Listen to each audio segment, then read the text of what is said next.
You cannot trust Yeah. your friends and family for Yeah. market research. You have to go outside.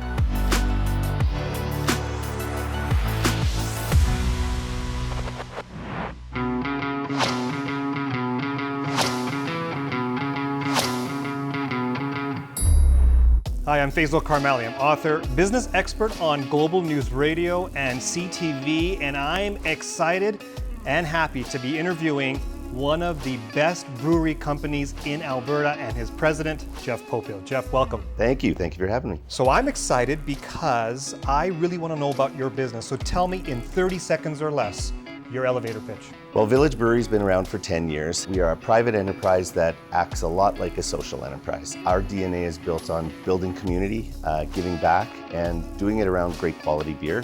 And most recently, since I've been around, we've launched into several categories. So we're one of the few breweries out there who actually competes in beer, cider, and non-alc beer. Non-alc beer, get ready for that because that's the new wave. I've been hearing all about it. I'm really excited to know more. This community was built 10 years ago by the founders, and now you're taking over their baby.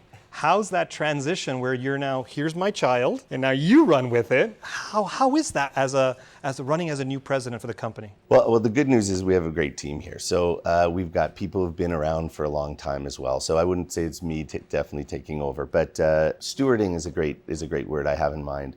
And it's always at the forefront because one of the things that Village has done really well is we have a really strong purpose. We really have intention behind what we want to do in the world, and that's help build community, help gather community. It's a little nerve-wracking because Village has a great reputation. When we talk to our consumers, we have really engaged consumers who love our brand. What you just talked about was very interesting because we have 5 P's to a successful business, which Village is one of them. It's people, product, process, passion, and get paid. Yeah. So let's talk about the get paid part because there's been a change in how revenue comes into the industry with your businesses. There's more choice out there.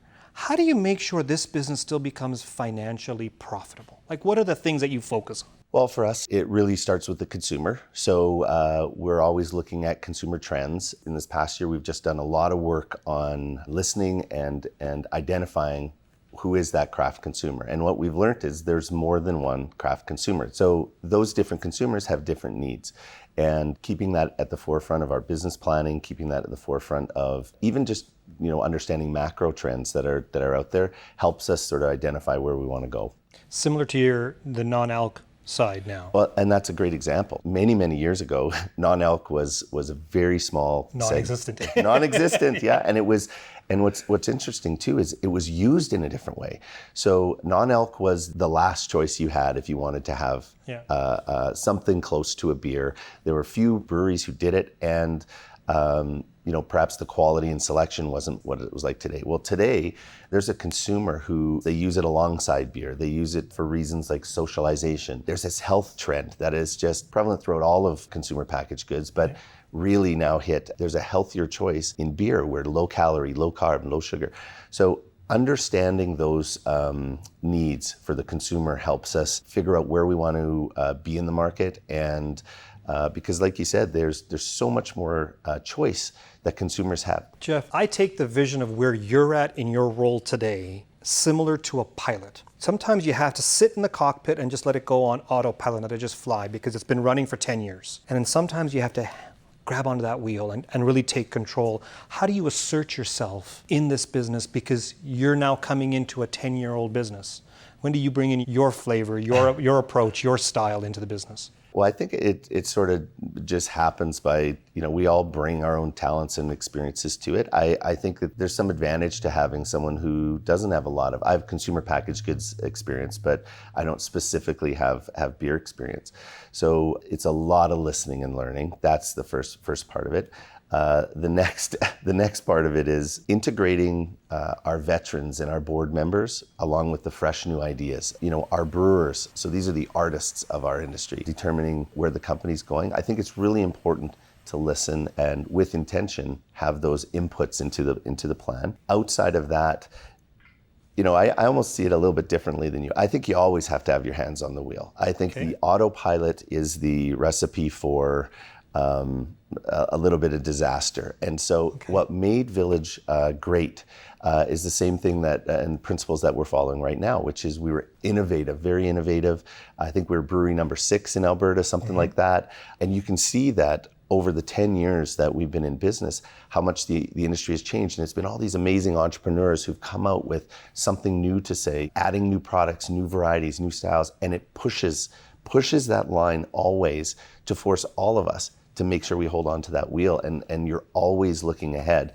In fact, of all the industries I've been in, this one for sure has the most competition, but friendly competition that helps drive that innovation. I've never experienced anything like it before. Very rarely do I take something back from one of my guests. So I'm going to take it back. It's not autopilot. It's not. He's not in the cockpit just letting it watch by. His hands are on. I never thought of it that way when you start speaking of your role, partly as making sure that you're always thinking of different pieces, listening to your customer base, listening to your employees. I like how you use the word artist, because many people from the outside will call them chemists, not artists. Yeah. They're both. They have chem backgrounds, but they also have artists as well. And listening to your employees is very important. Doesn't happen in all industries and all businesses, especially from people who've taken over the wheel 10 years into a business. When you look at the different areas of the business, from building a test all the way out to packaging, there's a process that you have to go through. Coming into this business, understanding how these processes get audited. How do you look at it now? Do you still see that process needs to be improved? Do you still see it as the process is mastered? How do you audit this process that you guys have? That's a great question, because that's actually one of the things that is one of our priorities in Village. Systems and processes are the path to scalability. So I've been involved in startups before, and there's just such energy around the new idea and then the next win. But once you get to a point where you sort of have product market fit, you can see that this has a life of its own. This thing is, people want this, they want it more, they're looking for new things from us. Well, to be able to do that, you have to find a way to make it more than just about the founder or the president, which is why Village is such a great name for what we are known for, because it's not only what we believe is outside of the walls of the brewery, we are Village inside. And so it's driving that accountability, using the talents of everybody on the team, creating that space where we've all had jobs where you know the type of things that make it a great place to work. You want empowerment, you want ownership, you want to be able to lend your talents to the team, you want to be some part of an accretive process that layers on to follow this amazing dream that's 3 or 5 years down the road. That's what we're building at Village. This is a key tip for every business owner out there. The systems and processes equal scaling. Yeah. Right? That's a mathematical form that everybody can just jump on right off the bat. I totally agree. I look at my business and I say, we start off just my business partner and I, just 2 guys, trying to figure this business out, and then slowly scale and get bigger, but processes, and from operations manual all the way up, and everybody knows a specific role they have to do as we get larger and larger. You're 10 years into it, it's already this size. How much more scaling can this really go to? Well, I think it's really only limited by what your vision of the future is, right? So Village is about authentic craft beer. We're about small batch, high quality ingredients, and we do that as a subcontext to trying to make the world a better place. So our vision isn't really to be a massive brewery. We love that pocket of, we'd like to expand and be all over Alberta, and we're doing that. But our vision is to remain an authentic craft brewery. You know your place in the business. There are so many business owners and competitors of mine who think they can take over everything, right? They want to be the next Molson, right? They want to be huge. But sometimes you don't have to be that big to be that successful. Well, and that's the importance of a plan and a direction. If your vision is more and just money, I think that you end up in places maybe you haven't really thought about or where you want to go. I really like the idea of having intention and having a tight plan, tight vision of who you are, and things can change over time as well, right? But holding to that process is an important part of the stewardship of holding that wheel. So I have a question about, how do you actually know what your customers want? Like, you call your team, some of your team members, artists, and in many cases, artists, no matter if it's music or visual art or whatever it may be, they create something and they hope a market will catch it, right? They don't know if it's going to be actually what the customer wants. Well, and that's what art is. Yeah. Art is, I'm putting it out there because it should be out there. Okay. And so we commercialize this art. And so the way that we handle it is we try to understand the consumer needs rather than a specific thing that they want. So for example, our new Explorer line of beer, we know these consumers are these craft aficionados. They love adventure and journey and discovery. They want to be excited. They want something new, add to the craft conversation. When we launch a line like that, we'll actually build the entire new product roadmap around, okay, how are we not only going to launch one beer that hopefully gets some attention and pleases somebody out there, but how are we going to do 20 of them in a year? How are we going to add something that isn't already being done out there? Those are the ways that we try to build in the questions that need to be answered internally. And of course, there's process behind that as well. But that's how we handle it. So how do you actually go through the process of getting that research done? Because I think that's the important part to determine if you can actually sell the art that you're creating. There's internal and there's external. Certainly we have the advantage of many of our brewers, many of our employees are our consumers. The value of that feedback is they are on the cutting edge. They know every beer that's out there. They know what all the competitors are doing. They are really in touch with the conversation. So it starts with them internally. Externally, it's a lot harder. We've had situations where we've gone to friends and family and you cannot trust your friends and family for market research. Exactly. You have to go outside.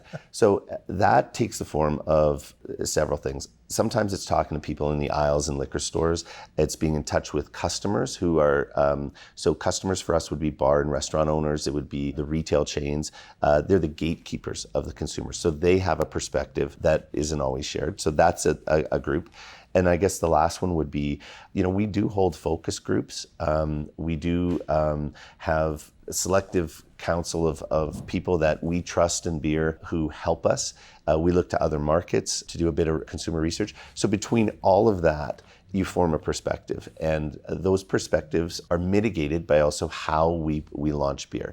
So we'll launch a beer and sometimes they're called seasonals. It's a test. It's a market test. And so you can go out and if the seasonal does really well, you can make it a core beer. And so we mitigate some of that. And that's our process in how we try to stay in touch with consumer. Sometimes it means a little tweak to reformulation, but it's a loop that we follow. The more research you have on your product, the higher the probability of success to come out of it. So I love it. Is the opportunity in your industry organic growth, creating new product? Or is it an opportunity as well to be more of an acquirer of other breweries and do it the Village way? Because there's two ways to grow a business. You can organically grow and get more market share, or you can buy it and just acquire it. So where do you see Village going in the next 5-10 years? Do you see it one or the other or both, or how do you see it? I do see it as both. I think that you always have to have your finger on the organic growth. And from two perspectives, there are natural trends that emerge in the market. You can look at the growth of whiskeys, bourbons, vodkas. You can look at the growth of beer. And if a category is growing at plus 3%, it's pretty hard to grow at plus 6, right? You really have to be leading that category. So I think what happens in that situation is you look to different categories, you look to innovate in different ways. Certainly our Explorer line of beer and our non-alc are little seeds that we've planted because there's been a consumer following that has said more business is going here. This is a taste trend, a consumer need trend. So I would call that sort of the mainline business. And then managing your business. So growing to different markets or acquiring other breweries. There's a lot of consolidation that's happening in craft beer right now. I think some of those plays are ways of expanding and hacking a growth curve, really creative ways of managing your business. And I think those are higher level things you'd look at based on where you want to go and what kind of brewery you want to be. So if market expansion is part of your growth plan, there's a lot of ways to do it. And starting from can sale number 1 isn't always the best way to do that. So in those cases, you look for strategic fit. I think that what we're seeing right now is some of the consolidation is production sharing. So an Eastern Canadian brewery will have their product produced in a Western Canadian brewery, and now the distribution is there. They share sales forces. Yep. I think some of these type of moves are really your growth hacking is what you're doing. And when a few of them do it, we all learn from it. Yeah.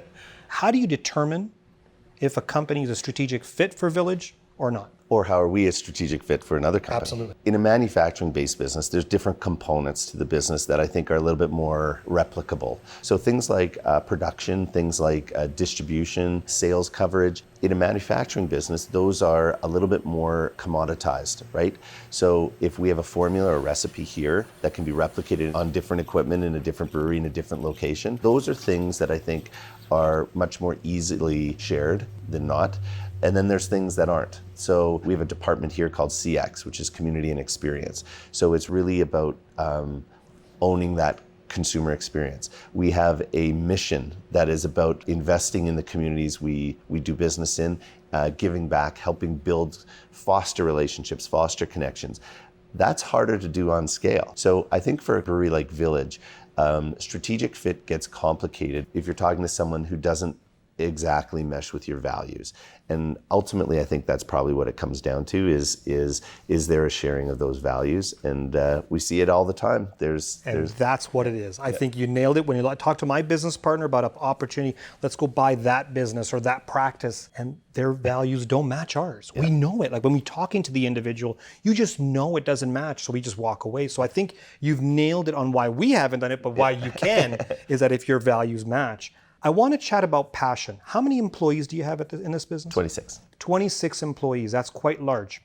And why I say that's quite large is because how do you get passion that started from the founders all the way to your 26th employee? How do you make sure passion gets through to all of them? They have that same feeling, that same culture, that same approach. Two things I want to say here. First is I personally believe passion is something that you bring to your work, not necessarily something you get to your work. So I believe it comes from understanding yourself, some self-awareness.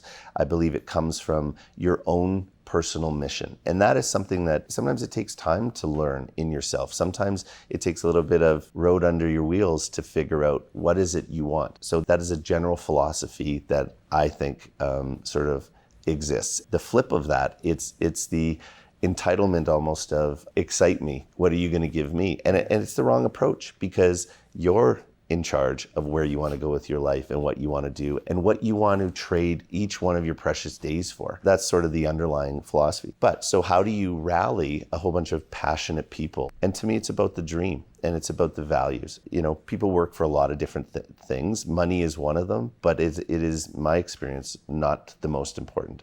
People want to be a part of something and respected and valued. People want to lend their talents. It's about growth.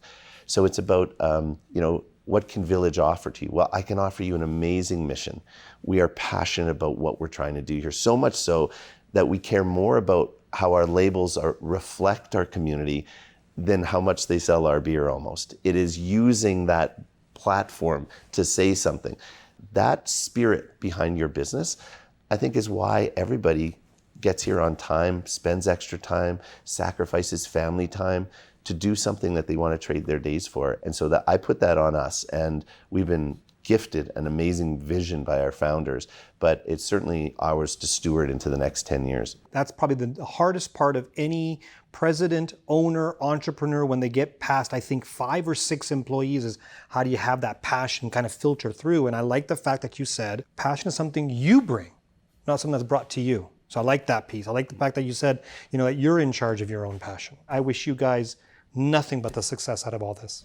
Thank you so much. Thank you very much. It's a pleasure. Thank you so much. And thank you for joining us at the Karmali Exchange. Don't forget to like, follow, and share this with everybody because we're going to have, on an ongoing basis, our best shows, our best content just for you. And follow us on everything that says Facebook Karmali. We're going to give you a little tasting. I'm a rookie. Alex, take it away. Sniff it. Okay. Is there anything that you're catching? No. Bit of vanilla. Look at that. Oh, diesel, you're getting cat piss. I smell none of that. Take a sip. There's a licorice. Got it. Comes out of nowhere, right? Got it. Which one's my favorite? Rank them in order. They busted me on my 5th sip. I know. We're both getting below the bell here. Whoopsies.